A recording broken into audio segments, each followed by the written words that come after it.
welcome back to my channel. For today's video, I'm going to be sharing with you guys my best tips for healthy, relaxed hair.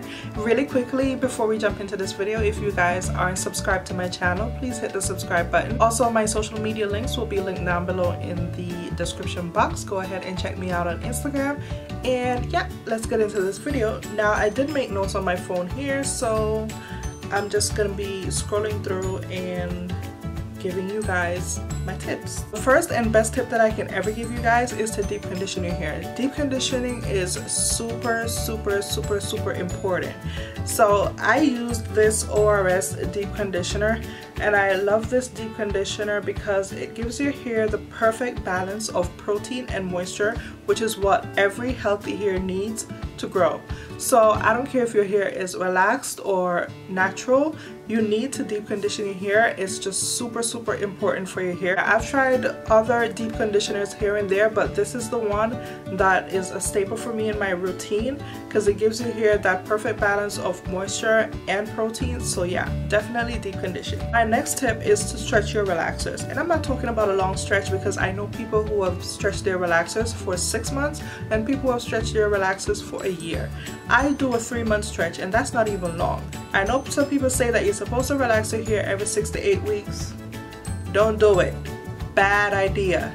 If you are relaxing your hair every 6 to 8 weeks, what you're doing is overlapping your relaxer. So you're putting relaxer on top of your already relaxed hair, and that is causing a chemical breakdown in your hair. So a chemical has already been on your relaxed strands, and then you're going to put more chemical on top of that. You're damaging your hair. Give your hair a 3-month stretch. That is like the minimum. A 3-month stretch. People go 6 months, people go a year, but definitely give your hair a minimum of a 3-month stretch and your hair will thank you. I'm not sure if you guys can tell right now, I am 2 months post relaxer, and let me pull. So this is what my new growth is looking like. I literally have almost nothing to relax right now, and my hair is still super soft because I deep condition. So definitely deep condition. And if you're worried about like your new growth, like how am I gonna moisturize that? So something that I use for my new growth is this Lotta body with coconut and shea oils Moisturize Me Curl and Style Milk, and this is great for both natural and relaxed hair. But I put this like on my new growth to kind of make it blend in, and it keeps it very soft and moisturized. So this is what I use on my new growth. I will leave the name of this below, and I will try to find it and link it as well. If I don't find a product link to it, I will go ahead and just leave the name of it below so you guys can see it. My next tip is to get regular trims, and trims are important for your hair. So I get a trim every time I get a relaxer, which is every 3 months. So every 3 months I go to my stylist, I get my relaxer, and right away I just ask her to take a look at my ends, and if my ends need a trim, she goes ahead and she trims them. 3 months is a great time to get a trim. 6 months to a year is a little bit of a stretch. That's kind of a little bit risky, and I will tell you why I say that. So every time your hair splits, it continues to split up the shaft of the hair until you get that trim. So imagine having 6 months worth of split ends or a year worth of split ends. That split end has gone up the shaft, and you're gonna have to cut off more hair than you would have if you got your trim every 3 months. So I personally recommend trim every 3 months. I've trimmed my hair every 3 months, and you guys can see the length of my hair right now. So yeah, definitely get your trims every 3 months minimum. So number 4 is probably gonna be one of your most difficult things to do, but put it into practice and your hair will thank you. Stay away from heat. I can't stress this enough. Heat is not your friend. No heat. Stay away from heat. You are not friends with heat.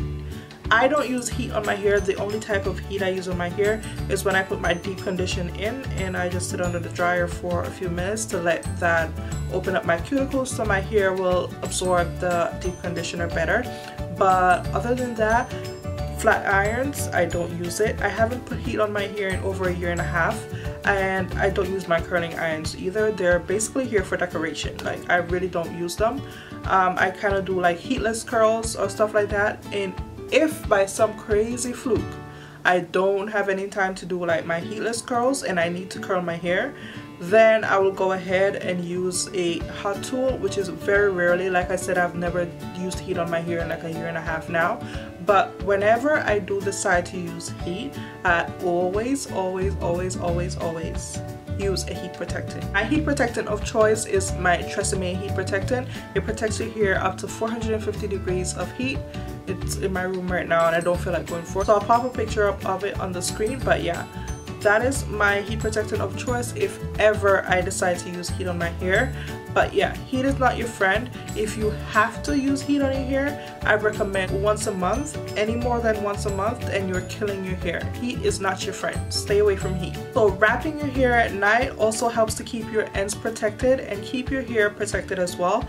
Whenever I go to bed without my hair wrapped, even though like I tie it with my silk scarf or whatever, it just doesn't look nice and straight like this. So yeah, wrap your hair at night. I did do a video on how to wrap your hair. I will link that in the description box below. But wrapping your hair helps to protect your ends and keep them out of the way. And along with wrapping your hair, tip number 6 is go ahead and use silk pillowcases and silk scarves. Now I use a silk scarf to tie my head down, but I'm not gonna lie, I don't sleep like an angel. So sometimes when I wake up, my headscarf is nowhere to be found. And thank God I have a silk pillowcase on. Silk is more gentle on your hair than other fabrics, so it is recommended that you sleep on silk pillowcases instead of other fabrics that'll just be rough on your hair and then break your hair off. I remember looking up silk pillowcases and they were super expensive, I'm not gonna lie, but I did find some at the Dollar Tree, so yeah, you can get them there for $1. Tip number 7 is to stop obsessing over your hair. If you are on a relaxed hair journey or a hair journey in general to just grow your hair longer, you're probably gonna be obsessed over your hair and be like, oh my god, why is my hair not growing, and be touching your hair all the time and measuring your hair and all this. Leave it alone. Stop obsessing over your hair. Leave your hair be. Once you put in the work and put in your care and give your hair the products that it needs to thrive and the care that it needs to thrive, just leave it alone. Don't obsess over it. Don't be measuring your hair. Don't be touching your hair every second. Why is my hair not growing? I used to obsess over my hair after I cut it, because to be honest, I'm not used to short hair. So after I cut it, I'm like, oh my god, please grow back already. And I just kept watching my hair every day. I'm like, is it there yet? Is it back yet? No, just leave it alone. And after I left my hair alone, here we are. We're back to a decent length, almost back to where I'm comfortable with it. It's not back to the original length that it used to be, but it's not up at my shoulders where I'm like, oh my god, my hair is so short. But yeah, don't obsess over your hair. Tip number 8 is to use products that work with your hair.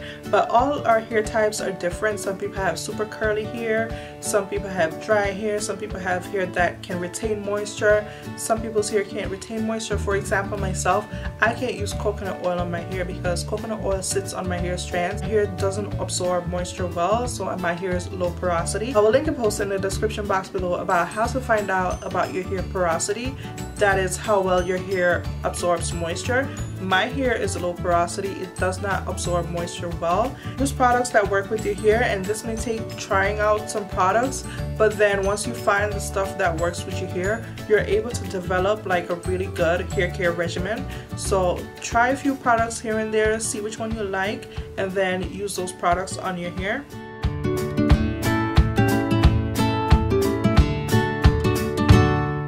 Standalone protein and moisture treatments. So I do moisture only treatments 2 weeks before I get my relaxer, which is every 3 months. So I do them 2 weeks before I get my relaxer to give my hair added strength before it undergoes chemical processing. The protein treatment that I use is this ORS hair mayonnaise.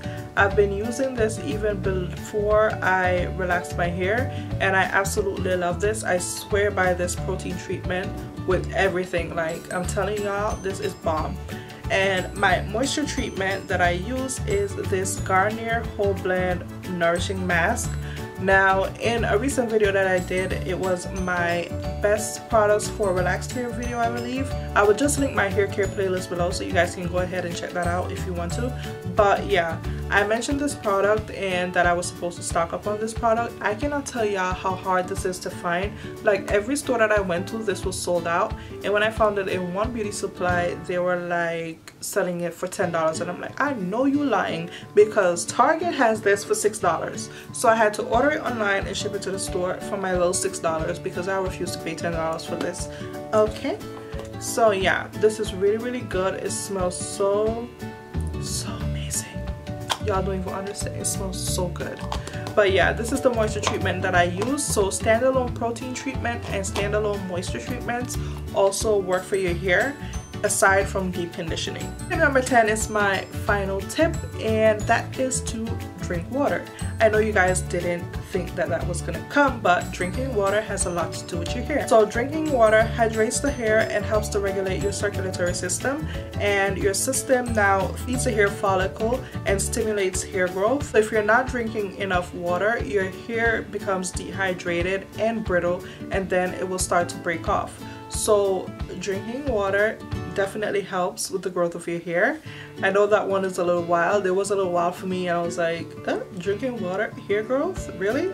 But yeah, drinking water does help with your hair growth. And I know I said it was 10 tips, but I have a little bonus tip for you guys. So my little bonus tip is to choose a hairstylist that you're comfortable with. So it took me a while to find this hairstylist. When I was in Jamaica, I had one person that did my hair and I absolutely loved her. When I moved to the US, I lived in Brooklyn for a while, and I needed to try a few hairstylists here and there before I found the one that I have now, and I absolutely adore her. I love her. She is super sweet. So find somebody who you are comfortable with and that understands how to treat your hair. For me, it was important to find somebody who knows how to work with African American hair. So finding my hairstylist now, even though I no longer live in Brooklyn, I still travel an hour just to go see her, because it's super important to find a hairstylist that can treat your specific hair type. So yeah, that is all the tips that I have for you guys today. If you found at least one of these tips helpful, give this video a thumbs up, share it with a friend, and subscribe if you're not a subscriber, and I will catch you guys in my next video.